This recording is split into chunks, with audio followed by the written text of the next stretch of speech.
পুনর্জন্মের 12 বছর পর পত্নীর সাথে দেখা হলো কেদারনাথে। পুনর্জন্মের গল্পের পিছনের সত্য জেনে নেওয়া যাক।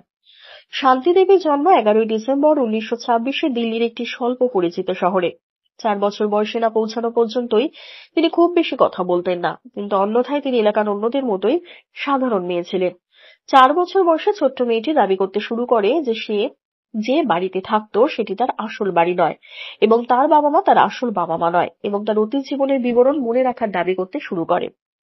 তার বাবা মায়ের দ্বারা নিরুৎসাহিত হয়ে তিনি 6 বছর বয়সে বাড়ি থেকে পালিয়ে মথুরায় পৌঁছানোর চেষ্টা করেছিলেন। বাড়িতে ফিরে তিনি স্কুলে বলেছিলেন যে তিনি বিবাহিত এবং তার স্বামীর সাথে একটি ছেলে রয়েছে। তিনি বলেছিলেন যে তার স্বামী মথুরায়, মানে যেটা দিল্লি থেকে 145 কিলোমিটার দূরে, সেখানে থাকতেন, কিন্তু কখনো তার নাম উচ্চারণ করেননি। তার শিক্ষক এবং প্রধান শিক্ষকের সাক্ষাৎকারে তিনি মথুরা উপভাষা থেকে শব্দ ব্যবহার করেছিলেন এবং বলেছিলেন যে তার স্বামী একজন কাপড় ব্যবসায়ী ছিলেন।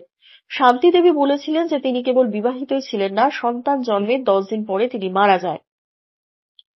সেই ছোট্ট মেয়েটি এমনকি তার স্বামীর 3টি স্বতন্ত্র বৈশিষ্ট্য উল্লেখ করেছে। তিনি বলেছিলেন যে তার স্বামী পরার চশমা পরতেন, বাম গালে একটি আঁচিল ছিল, মানে একজন ফর্সা চামড়ার মানুষ ছিলেন তিনি। প্রধান শিক্ষক মথুরায় এই নামে একজন ব্যবসায়ীকে খুঁজে পেয়েছিলেন, যিনি তার স্ত্রী লুগদি দেবীকে হারিয়েছিলেন 9 বছর আগে, একটি পুত্রের জন্মের 10 দিন পর। কেদারনাথ উত্তরে আলো বলেছিলেন যে পণ্ডিত কাঞ্জিমল তার এক আত্মীয় দিল্লিতে থাকতেন এবং শান্তি দেবীর সাথে দেখা করার অনুমতি দেওয়া উচিত। পণ্ডিত কাঞ্জিমাল ব্যক্তিগতভাবে শান্তি দেবীর সাথে দেখা করেন এবং কেদারনাথ সম্পর্কে তিনি যে পরিমাণ বিবরণ দিয়েছিলেন তা পেয়ে অবাক হয়েছিলেন। এইভাবে তিনি শান্তি দেবী এবং কেদারনাথের বৈঠকের ব্যবস্থা করেছিলেন। কেদারনাথ তার এবং লুগডির ছেলে ও তার বর্তমান স্ত্রীকে নিয়ে এসেছিলেন। কেদারনাথকে যদিও নিজের বড় ভাই হিসাবে জাহির করা হয়েছিল, কিন্তু শান্তি দেবী তাকে অবিলম্বে চিনতে পেরেছিলেন এবং তার ছেলে নবনীত লালকেও চিনতে পেরেছিলেন, এবং এমনকি তার মাকে কেদারনাথের ফর্সা রং এবং তার বাম গালে আঁচিলও দেখিয়েছিলেন। যেহেতু তিনি তার স্ত্রীর সাথে কেদারনাথের জীবনের বিভিন্ন বিবরণ জানতেন, তিনি শীঘ্রই নিশ্চিত হন যে শান্তি দেবী প্রকৃতপক্ষে লুগদি দেবীর পুনর্জন্ম। তদন্ত মামলাটি মহাত্মা গান্ধীর নজরে আনা হয়েছিল, যিনি তদন্তের জন্য একটি কমিশন গঠন করেছিলেন। 1936 সালে একটি প্রতিবেদনও প্রকাশিত হয়েছিল। কমিশন শান্তি দেবীর সাথে মথুরায় যাত্রা করে 15ই নভেম্বর 1935-এ পৌঁছায়। কমিশনের রিপোর্টে উপসংহারে আসে যে শান্তি দেবী প্রকৃতপক্ষে লুগদি দেবীর পুনর্জন্ম। 1936 সালের ফেব্রুয়ারিতে শ্রী বালচাঁদ নহাটায় একজন যুক্তিবাদী এবং কট্টর অবিশ্বাসী শান্তি দেবী এবং কিছু সংশ্লিষ্ট ব্যক্তিকে জিজ্ঞাসাবাদ করেন। তিনি পুনর্জন্ম কিনা পর্যালোচনা শিরোনামে হিন্দিতে একটি ছোট পুস্তক আকারে তার প্রতিবেদনও প্রকাশ করেন। তিনি এই বলে তার সংক্ষিপ্ত অধ্যয়ন শেষ করেন, আমাদের সামনে যা কিছু এসেছে তা আমাদের এই সিদ্ধান্তে পৌঁছানোর নিশ্চয়তা দেয় না যে শান্তি দেবীর প্রাক্তন জীবনের স্মৃতি আছে বা ঘটনাগুলি পুনর্জন্ম প্রমাণ করে। সেই সময় আরো দুটি প্রতিবেদন লেখা হয়েছিল, একটি পুনর্জন্ম দাবির সমালোচনা এবং অন্যটি হচ্ছে একটি খণ্ডন। এটা সেন ইন্দ্র। শান্তি দেবী আরো তদন্ত করেন ইন্ডিয়া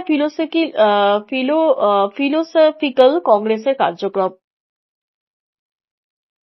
মনোবিজ্ঞানী, লেখক এবং শিক্ষাবিদ এবং একাডেমিক শৃঙ্খলা হিসাবে ইন্ট্রিগাল সাইকোলজির প্রতিষ্ঠাতা, তাই তিনি নির্দোষ হতে পারেন না।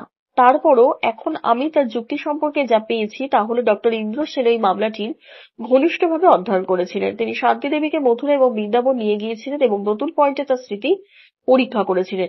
এপ্রিল 1939-এ তিনি একজন সমহনী বিশেষজ্ঞের সহায়তা পান এবং সম্মোহিত অবস্থায় তার পূর্বের জীবনের কথা স্মরণ করার চেষ্টা করেছিলেন।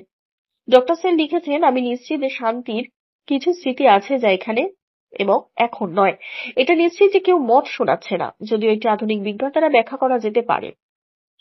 1939 সালের জুলাই মাসে জনাব সুশীল বোস শান্তি দেবী এবং তার বাবাকে দিল্লিতে এবং মথুরায় কেদারনাথ চৌবুকে জিজ্ঞাসাবাদ করেন। তিনি সাক্ষাৎকারগুলি সম্পূর্ণ বিবরণে রিপোর্ট করেছেন, তবে মামলা সম্পর্কে তার নিজস্ব মতামত বা মন্তব্য প্রকাশ করেননি। আপনি যদি এমন ব্যক্তিকে আবিষ্কার করেন যিনি পুনর্জন্মের প্রমাণ, আপনি কি শান্ত থাকবেন নাকি বিশ্বের সাথে শেয়ার করবেন? বসু শান্তিকে তার প্রাক্তন জীবনে, তার মৃত্যুর এবং বর্তমান জীবনে তার পুনর্জন্মের মধ্যে তার অভিজ্ঞতা সম্পর্কে জিজ্ঞাসাবাদ করেছিলেন। 1961 সালে ডাক্তার ইয়ান স্টিভেনসন এই মামলার সূত্রায়নগুলি অধ্যয়ন করেছিলেন। তিনি লিখেছেন যে আমার কাছে উপলব্ধ অ্যাকাউন্টগুলি নির্দেশ করে যে শান্তি দেবী তার স্মৃতির অন্তত 24টি বিবৃতি দিয়েছেন যা যাচাইকৃত তথ্যের সাথে মিলে যায়। এই সময়ের মধ্যে মেয়েটির বয়স 25 বছর হওয়া উচিত, এমন একজন মহিলা যারা তার সম্পর্কে মিথু থেকে উপকৃত হতে পারে। তবে এটা সম্ভব যে তিনি এখনো এখানে অতীত সম্পর্কে বিভ্রান্ত ছিলেন। ডক্টর কে এস রাওয়াত 3রা ফেব্রুয়ারি 1986 এবং 30শে অক্টোবর 1987-তে শান্তি দেবীর সাক্ষাৎকার দিয়েছিলেন। তিনি শান্তি দেবীর সাথে তার প্রথম সাক্ষাৎকারটি একটি অডিও ক্যাসেটে রেকর্ড করেছিলেন এবং দ্বিতীয় এবং তৃতীয় সাক্ষাৎকারটি একটি ভিডিও ক্যাসেটে রেকর্ড করা হয়েছিল। এগুলো শুধু শান্তি দেবীর সাক্ষাৎকার, কোনো প্রমাণ হিসাবে বিবেচনা করা যায় না। ধন্যবাদ।